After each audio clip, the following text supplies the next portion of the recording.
मेनका नागिन और शंकर नाग एक दूसरे से बहुत प्यार करते थे। उन्होंने वर्षों तपस्या करने के बाद नागमणि हासिल की थी और नागमणि हासिल करने के बाद ये दोनों शादी करना चाहते थे।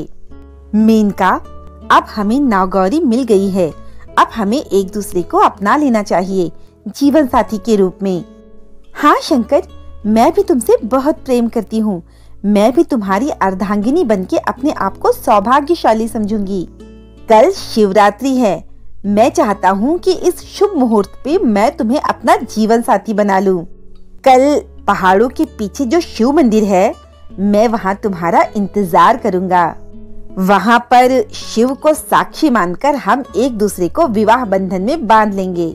ये तो मेरे लिए बहुत अच्छी बात होगी। कल मैं तुम्हारी दुल्हन बनूंगी। देखना, कल मैं इतनी अच्छी तरह से तैयार होकर आऊंगी कि तुम मुझे देखते ही रह जाओगे। तुम्हें तैयार होने की जरूरत नहीं है, वैसे भी तुम मुझे बहुत अच्छी लगती हो। अगर तैयार होगी तो मैं तुम्हें देखता ही रह जाऊंगा, शादी करना भूल जाऊंगा। शंकर की ऐसी बातें सुनकर दोनों खिलखिलाकर हंस पड़ते हैं। वहीं दूसरी ओर जब एक चुड़ैल को इन दोनों की नागमणि हासिल होने की बात पता चलती है तो वो तिलमिला उठती है। नागमणि, मैं उस नागमणि को हासिल करके अमर हो जाऊंगी। कहाँ पर हैं ये शंकर और मेनका?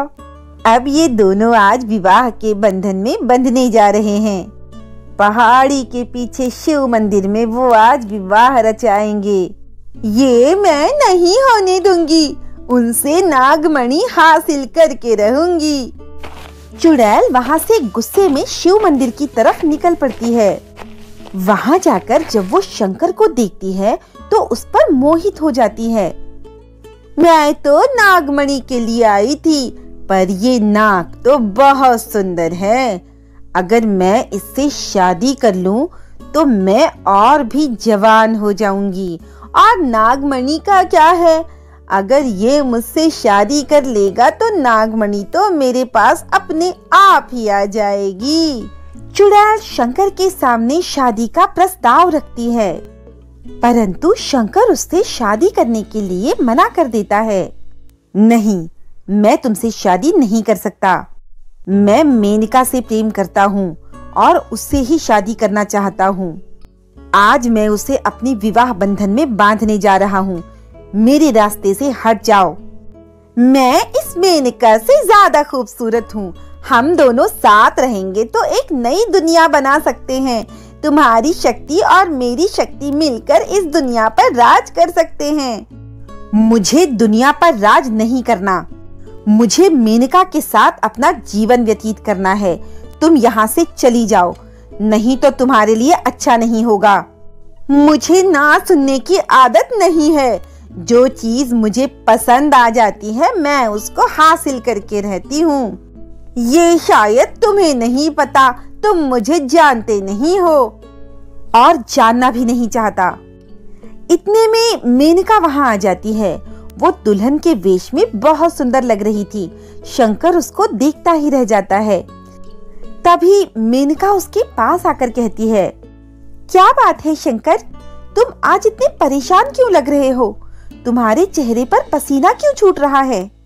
अगर मैंने मेनका को ये सच्चाई बता दी तो चुड़ैल उसे मार डालेगी और मेनका को भी दुख होगा। मैं इसको सच्चाई नहीं बता सकता। कुछ नहीं मेनका, अब चलो शिव शंकर के पास चलते हैं। शंकर और मेनका जैसे ही मंदिर की तरफ बढ़ते हैं, चुड़ैल उनके सामने आ जाती है और शंकर से कहती है, अच्छा तो ये है मेनका, इसमें ऐसी क्या खासियत है जो मुझ में नहीं? तुम अगर मेरे नहीं हुए तो मैं इसको मार डालूंगी। नहीं, तुम ऐसा नहीं कर सकती। तुम मेरी मेनका को हाथ नहीं लगा सकती। चुड़ैल अपनी चोटी से मेनका को बांध देती है। शंकर उसे छुड़ाने की कोशिश करता है। तभी चुड़ैल अपनी एक शक्ति मेनका की तरफ फेंकती है। शंकर उस शक्ति और मेनका के बीच में आ जाता है, जिससे शंकर और मेनका दोनों ही मारे जाते हैं। मैंने कहा था ना, जो मेरा नहीं हुआ उसको मैं किसी का नहीं होने दूंगी। अब दोनों मारे गए। शंकर, तुम्हें अपनी इस गलती का अंजाम अपनी जान देकर भुगतना पड़ा। शंकर और मेनका दूसरा जन्म लेते हैं। जिस घर में शंकर जन्म लेता है, चुड़ैल उसी घर में उसकी सौतेली माँ बनकर आ जाती है। तुमने क्या सोचा था कि तुम पुनर्जन्म लेने के बाद मुझसे बच जाओगे? नहीं शंकर, मैं तुम्हारा इस जन्म में भी पीछा नहीं छोड़ूंगी और तुमसे नागमणि लेकर रहूंगी। शंकर धीरे धीरे इस जन्म में भी मेनका को पसंद करने लगता है और वो मेनका से शादी करने के लिए उसे अपने घर ले आता है, जहाँ पर सारे घर वाले उसे शादी करने की स्वीकृति दे देते हैं। एक दिन अचानक मेनका को अपने पहले जन्म की सारी बातें याद आ जाती है और वो जान जाती है कि वो एक इच्छाधारी नागिन है। तभी उसे चुड़ैल नजर आती है। मुझे इस जन्म में इस चुड़ैल से शंकर की रक्षा करनी होगी और साथ ही साथ उसके परिवार की भी। मेनका शंकर को पुरानी बातें याद दिलाने की कोशिश करती है और शंकर को भी सारी बातें याद आ जाती है। फिर वो दोनों मिलकर चुड़ैल को पकड़ने का प्लान बनाते हैं। तुमने क्या सोचा था कि तुम इस जन्म में शंकर को हासिल कर लोगी? जब तक मेनका जिंदा है तुम शंकर का कुछ नहीं बिगाड़ सकती। अच्छा, तो तुम्हें इस जन्म में भी सब कुछ याद आ गया। अच्छा हुआ, अब तुम्हें मेरे और शंकर के बीच से अपने आप ही हटना होगा, नहीं तो पिछले जन्म की तरह तुम्हारा इस जन्म में भी बुरा हश्र होगा। शंकर अपने घर वालों की मदद से चुड़ैल के ऊपर माता की चुनरी डाल देता है और शिव मंदिर से गंगा जल लाकर उस चुड़ैल पर फेंक देता है, जिसकी वजह से चुड़ैल इधर उधर भागने लगती है। मेनका अपनी शक्ति का उपयोग करके उस चुड़ैल की चोटी पकड़ लेती है और उसे वहीं कैद कर देती है। पवित्र गंगा जल से वो चुड़ैल वहीं भस्म हो जाती है और मेनका, जो इच्छाधारी नागिन थी, उसका बदला पूरा होता है। जो काम हम पहले जन्म में नहीं कर पाए वो इस जन्म में पूरा कर देते हैं। अब मेरा बदला पूरा हो गया है। चुड़ैल से मैंने तुम्हारी मृत्यु का बदला ले लिया है। हमारा तो जन्म जन्म का साथ है, हमारा साथ भला कैसे छूट सकता है? कोई चुड़ैल हमारा कुछ नहीं बिगाड़ सकती। इस जन्म में मैं तुम्हारी जरूर हो जाऊंगी। इस नागमणि के चक्कर में इस चुड़ैल ने हमारा जीवन तबाह कर दिया।